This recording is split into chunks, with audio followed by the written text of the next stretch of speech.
Hello. It's just me. I know you came here to see the Queen. You're disappointed, aren't you, that I'm not on my throne and wearing my crown? I will put it on when I have to. It just makes me feel so uncomfortable. These royal robes are not really me. Even after years of being queen, they still feel like a costume. They're not who I really am. Who I really am, of course, is a plain Jewish woman who's been through a lot. My family was exiled from our home country. My parents would tell me how they remembered looking back at the smoke from Jerusalem burning and knowing they would probably never see their home again. And then here, living in Persia, I was orphaned when my parents died.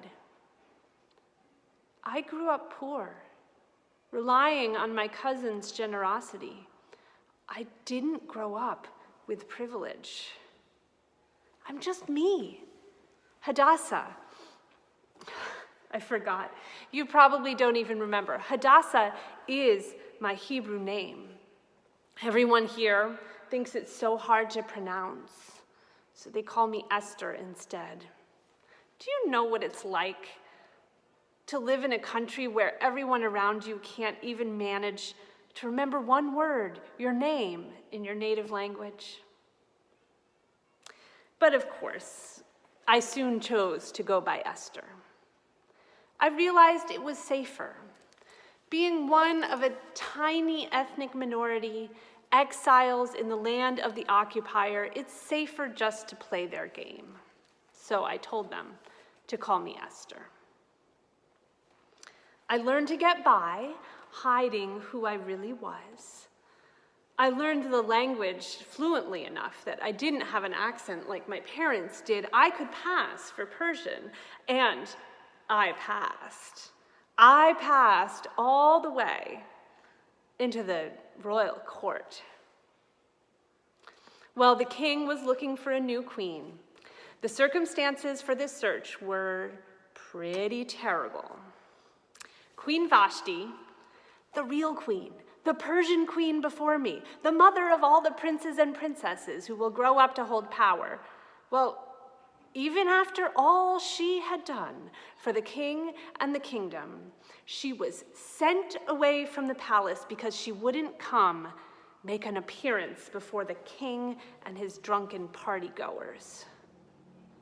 They said that he called her to come wearing her crown, and I wonder if he meant for her to come wearing only her crown.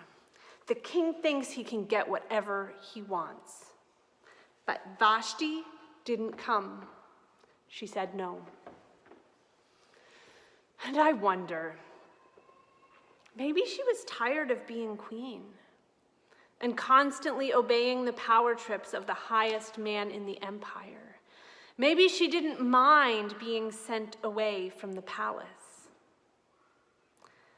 The king sent messages to the whole empire explaining why Queen Vashti had been dismissed, and he made sure to conclude every letter with the proclamation, "Every man should be master of his house." That's some fragile masculinity there, don't you think? So insecure. But even though I can secretly laugh at the king, I never would have dreamed of doing what Vashti did. Well, here I am. I'm the queen now. I have the royal crown. It's my crown now, even though it doesn't feel like it's who I am. Well, I got here by winning a beauty pageant. They looked for beautiful young women to replace Vashti, and my cousin entered me in the preliminaries. They chose me and they pampered me for a year with endless skin treatments and these etiquette lessons like you wouldn't believe, lessons in royal dignity.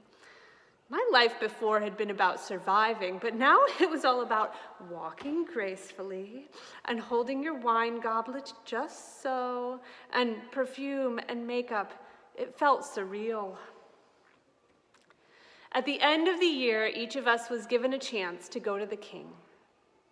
They opened the storerooms and closets of the palace and told each of us to wear whatever we wanted when we appeared before the king. Most of the others chose all the bling they could get their hands on, but I decided to go pretty plain, except just one necklace. I guess I picked right, or the king was just so surprised to see somebody in a simple dress and necklace that without all the glitter and robes the other women were wearing. Well, anyway, he chose me, and I became the queen. I don't mean I felt like the queen. I had imposter syndrome like you wouldn't believe. Me, plain old Hadassah, in the royal palace? It took me weeks to believe that I could give orders and the servants would follow me. Even longer to realize that they were watching me all the time, attentive to my needs even before my needs arose. I did not exactly make much use of my royal dignity right away.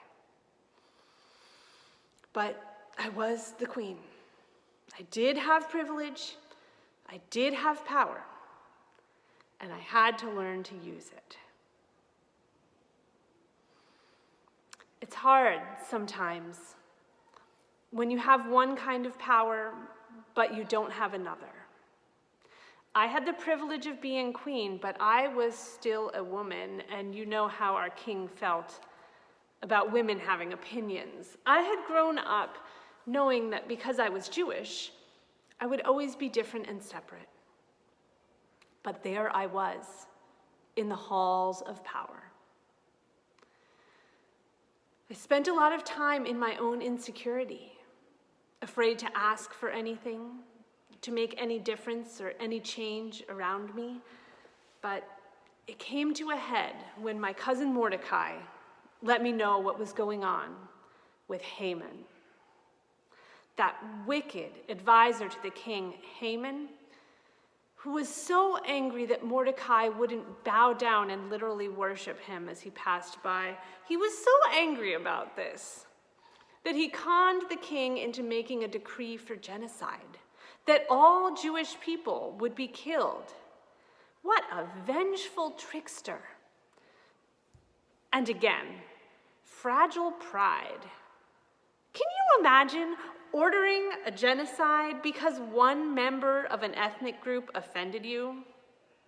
Well, maybe Haman was just drunk on power, but I think he was chronically insecure and too powerful for anyone's good.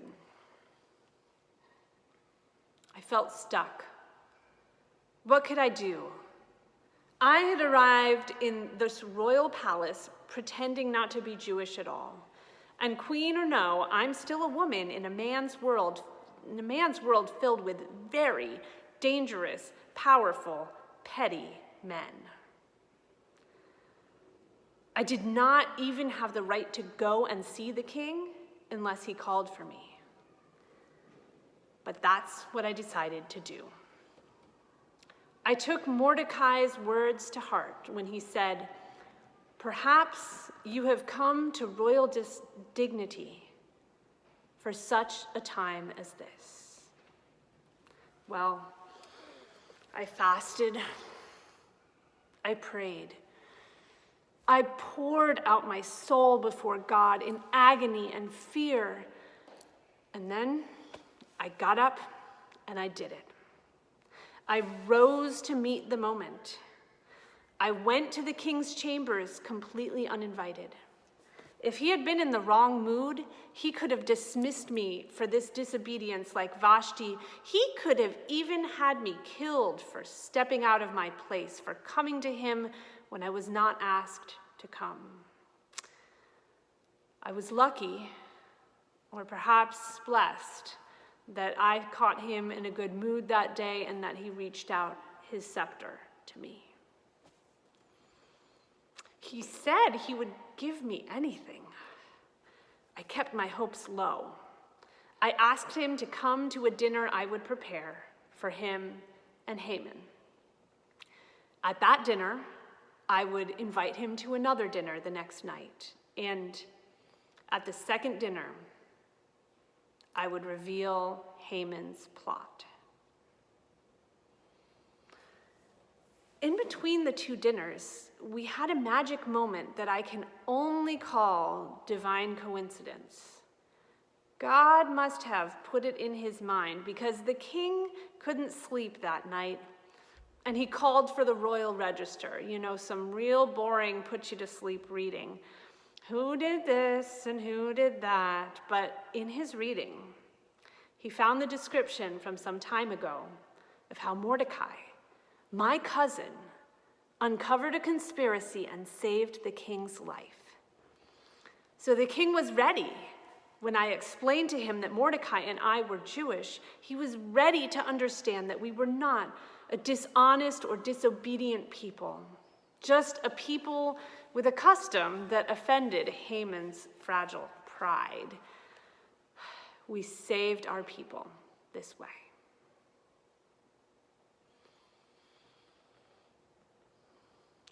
I still wonder about it.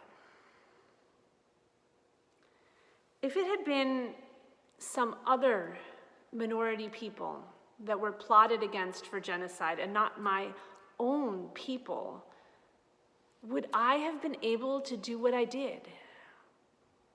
Would I have been able to step up and use my privilege like that to meet the moment? Would I have trusted God so courageously? Would I have even prayed so boldly if my life were not on the line? Well, my story's not over yet. By the grace of God and the whim of the king, I am still the queen. And I've decided to live into that privilege. Decided to use my time, my access to the royal court, the freedoms I do have to make a difference. I've decided to wear my royal crown more often, even though it's a symbol of such arbitrary authority. I don't love it. I don't identify with the systems that randomly gave me this power above so many others. But while I have it, I can use it. I can ask God to show me how to use it for good, to be mindful of others who are vulnerable, who are poor. And I'm still very proud of what we were able to do together.